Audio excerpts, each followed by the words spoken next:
जय हिंद दोस्तों। रिसेंटली एक बहुत ही सेंसिटिव न्यूज आई है। दरअसल गृह मंत्री अमित शाह और प्रधानमंत्री नरेंद्र मोदी को अप्रत्यक्ष रूप से जान से मारने की धमकी दी गई है। यह मामला काफी संवेदनशील है क्योंकि किसी भी सिटिंग प्राइम मिनिस्टर को पूर्व में हुई हत्या का उदाहरण देते हुए थ्रेटन करना वाकई चिंताजनक है। ये धमकी पंजाबी सेंट्रिक सोशल ऑर्गेनाइजेशन के सेकंड लीडर अमृतपाल सिंह संधू के द्वारा दी गई है। ये पूरा मामला खालिस्तानी मूवमेंट से जुड़ा हुआ है। साथ ही इस स्टेटमेंट को हिंदू राष्ट्र से भी कंपेयर किया गया है।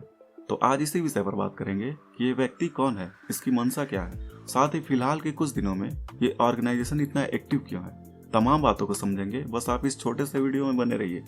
देखिए, खालिस्तान समर्थक अमृतपाल सिंह ने हाल के एक स्टेटमेंट में कहा है कि खालिस्तान आंदोलन को फलने फूलने से कोई भी नहीं रोक सकता है।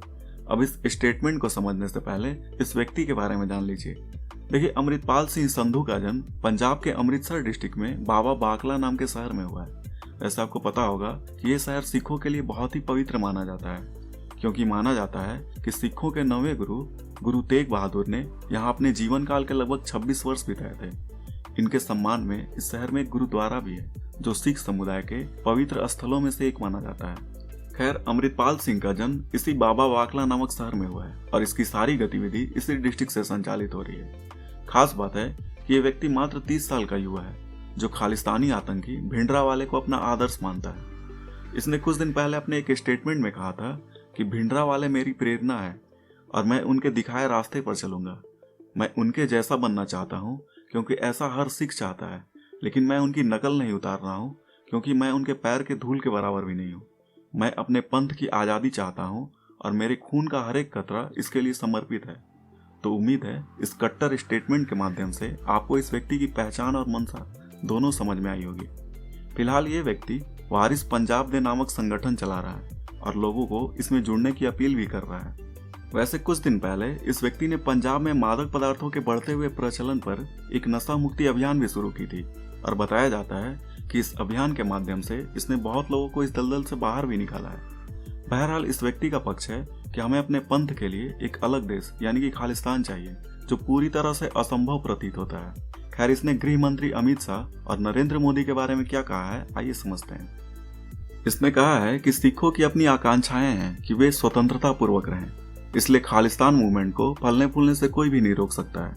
पूर्व प्रधानमंत्री इंदिरा गांधी ने भी इसे रोकने का प्रयास किया था, लेकिन उसका परिणाम क्या हुआ आप अच्छी तरह से जानते हैं। इसी प्रकार अगर भारत सरकार भी इसे रोकने का प्रयास करती है तो ऐसा करके वो भी अपनी इच्छा पूरी कर सकती है। हमारा सिर हमारे हाथ में है और हम मौत से नहीं डरते हैं। अगर डरते तो फिर ये रास्ता नहीं चुनते। ये पूरा स्टेटमेंट इस अमृतपाल सिंह का है, जो अपने शब्दों में क्या कहना चाह रहा है उम्मीद है आप अच्छे से समझ पा रहे होंगे। तो इस तरह से किसी सिटिंग प्राइम मिनिस्टर को पूर्व में हुई किसी घटना का उदाहरण देते हुए ऐसी धमकी देना बेहद चिंताजनक है। खैर, इस व्यक्ति ने अपने स्टेटमेंट में हिंदू राष्ट्र की बात को भी कोट किया है। इसने कहा है कि अगर भारत सरकार वास्तव में एक धर्मनिरपेक्ष सरकार है तो मुझे ये बताए, क्या प्रधानमंत्री या गृह मंत्री ने कभी ये कहा है कि वो हिंदू राष्ट्र की बात करने वाले को भी रोकेंगे। इसका साफ मतलब है कि यहाँ भेदभाव है। ये कहना इस व्यक्ति का है। वैसे ये ऑर्गेनाइजेशन फिलहाल के कुछ दिनों में बहुत ज्यादा एक्टिव है। अभी आपने लवप्रीत तूफान वाला भी मामला देखा होगा। इनके समर्थकों ने अजनाला थाने के पास पुलिस बैरिकेडिंग तोड़ दिए, लॉ एंड ऑर्डर अपने हाथ में लिए, प्रशासन के साथ हिंसक झड़प वगैरह भी की। कुल मिलाकर इस व्यक्ति की मंशा साफ है कि ये लोग खालिस्तानी समर्थक हैं और साफ शब्द में कहें तो ये देश तोड़कर अपने लिए अलग खालिस्तान चाहते हैं। अब इस पर सरकार का क्या कहना है ये भी जान लीजिए। ये स्टेटमेंट आने के बाद खालिस्तानी गतिविधि पर केंद्र सरकार की कड़ी नजर है और सरकार ने साफ तौर पर कह दिया है कि चाहे जो भी करना पड़े, लेकिन इसे या ऐसी किसी भी गतिविधि को पनपने नहीं दिया जाएगा।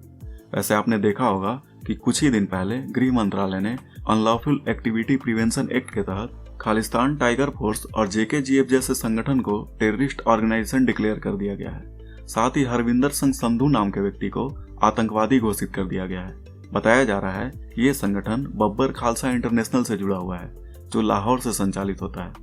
इन्हीं सब कारणों की वजह से खालिस्तानी संगठन फिलहाल के दिनों में कुछ ज्यादा एक्टिव है और अमृतपाल सिंह जैसे सेपरेटिस्ट नेताओं में इतना बौखलाहट है। खैर, सरकार को इस तरह के किसी भी गतिविधि को नहीं बख्शना चाहिए, चाहे वो कोई भी संगठन हो। आपने सुना होगा कभी बंगाल से सेपरेट स्टेट की मांग होती है, कभी जम्मू कश्मीर से होती है, कभी जेएनयू जैसे प्रतिष्ठित यूनिवर्सिटी से भारत को टुकड़े टुकड़े करने की बात होती है। इस तरह से किसी भी संगठन या नेता के ऊपर तुरंत कार्रवाई होनी चाहिए जो भारत तोड़ने की बात करते हैं। ये देश सभी धर्म के लिए है, सभी पंथ के लिए है, यहाँ सब लोग बराबर हैं। बाकी इस पूरे प्रकरण पर आप क्या सोचते हैं कमेंट बॉक्स में जरूर लिखिए। वीडियो पसंद आया हो तो चैनल सब्सक्राइब करके हमारा सपोर्ट जरूर कीजिए, लाइक कीजिए, शेयर कीजिए। आपका दिन शुभ हो। धन्यवाद।